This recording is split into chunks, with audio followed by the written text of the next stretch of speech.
কি ভাগ্না এলাকা গরম বানাই ফালাইছো শুনতে আছি মার পোলাপানের শার্ট ছেড়ো জামা ছেড়ো কারণ কি? জিম করি মামা, জিম করি। অগমত 4-5টা পোলাপান ফালাই দাও, আমার কাছে কিছুই না। বাপরে এই ভাগ্না ওডি তো ভালোই বানাইছো। ধৈরেন না মামা, ব্যথা পাইবেন।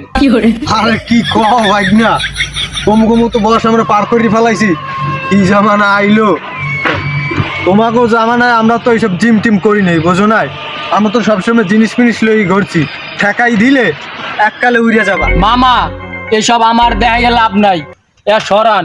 বডিতে লাগলে ও এককাল বাইঙ্গে যাইবো। বাপরে আরে না ভাগ্না, এটা অরিজিনাল চায়না দিয়ে রপ্তানি করা। তারপর সরান, বাইঙ্গে যাইবো গামিয়া। ওই বুলেট এই বডিতে ঢুকবো না, বুলেটের চাইতেও শক্ত। अच्छा গাঞ্জা বডি। ठीक है।